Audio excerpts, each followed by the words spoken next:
making the 2,000-year-old pizza from Pompeii. Ooh, I love Pompeii as a topic. Of ancient Roman pizza has recently been unearthed in Pompeii. But is it really pizza? Well, kind of, and kind of not. Either way, I am going to do my best to recreate this 2,000-year-old dish long buried beneath the ashes of Mount Vesuvius. This is insane. He actually recreated the fresco, did he? Because look, he put the pomegranate, this is wine, I suppose, and wow, what is this paste? Kind of looks like a, I don't know, softer pesto. Ooh, I haven't got a clue. This is cheese, of course. Figs, I guess, somewhere here. Yeah, I mean, look, this is the wine, this guy. Oh my gosh, this guy. I mean, I don't know if that's the same source, but who cares? It's also been 2,000 years, I mean, and a volcanic eruption. Create this 2,000-year-old dish long buried beneath the ashes of Mount Vesuvius. Ashes of creation. So thank you to Babbel for sponsoring this video as we prepare Pompeian pizza. This time on Tasting History.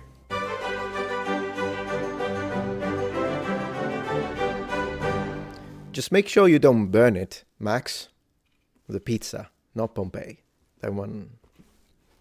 So just a couple weeks ago, archaeologists working in Region 9 of Pompeii uncovered this fresco showing a silver tray with a leavened flatbread with toppings, along with a... I wonder if this was actually black in the original color or if it was a dark blue. It does look like it's a black, but sometimes when you see pigment is this old and even older, it may darken as a result of aging, contrary to popular belief, because people often think, well, it will fade, color will fade. Sometimes it does, but it really depends. Is it been in contact with the weather? Has it been secluded in a space? Plus, not to mention, in this case, all the volcanic ash and whatnot. I wonder if they did any restoration already, but the preservation of the colors here is tremendous. Assorted fruit and a goblet of wine. Now, the style of this painting is called xenia, which comes from the Greek word that referred to a sort of social contract between hosts and guests, part of which was an offering of food to the guests. And the ancient Roman author Vitruvius wrote about this style of art in the 1st century BC.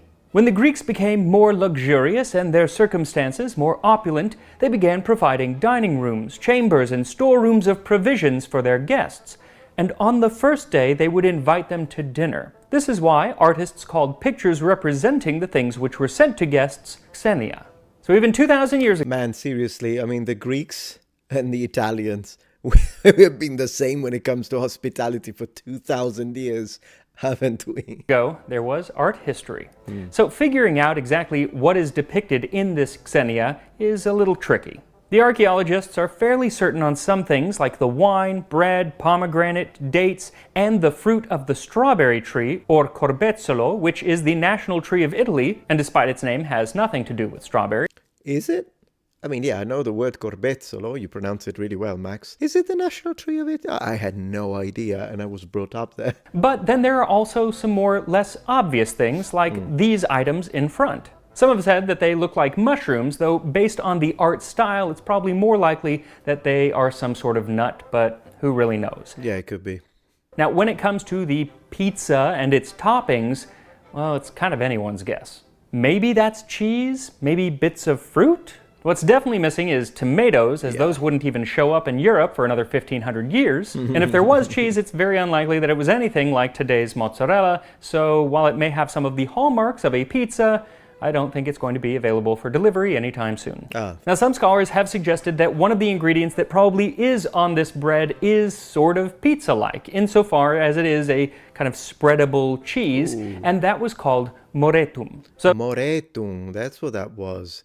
Spreadable cheese. So that's what I'm going to be making today. Now, there are several ancient recipes for moretum, one of which includes pine nuts and is probably the precursor to pesto. But my favorite recipe actually comes from a poem, because if you've watched this show, you know I love recipes in poetic form. The poem, often attributed to Virgil, is called, fittingly, moretum, and is really quite long, so I'm just going to read the parts that are recipe-like. Digging in the earth, he pulls up 4 heads of garlic. Then he desires the parsley's graceful foliage and the stiffness-causing rue, and trembling on their slender thread, the coriander leaf. And when he has collected these, he sits before the fire and loudly asks his wench for the mortar. The garlic bulb loudly asks his wench. For the mortar. Hey, wench, pass me the mortar. And then if your wife complains, hey, I'm being poetic. Virgil, I was quoting Virgil. He rinses and strips, then throws into the hollow stone. Yeah. On these he sprinkles grains of salt, and cheese is added. Then he introduces the herbs. The reeking garlic with the pestle breaks, then everything he crushes all alike. His hand in circles moves, until the ingredients lose their separate colors, and out of many colors comes one, neither wholly green nor shining white. Then drops of Athena's olive oil he adds. And I love drops of Athena's olive oil. That's amazing. So it seems like he got the color right then. Pours a little of his sharp vinegar, and again works the mixture together. Like I said, there's a lot more to it, sometimes with erotic undertones, but that is the recipe portion of the poem. Now, something interesting is that the motto on the United States Great Seal, E pluribus unum, from many one, comes from this poem. E pluribus.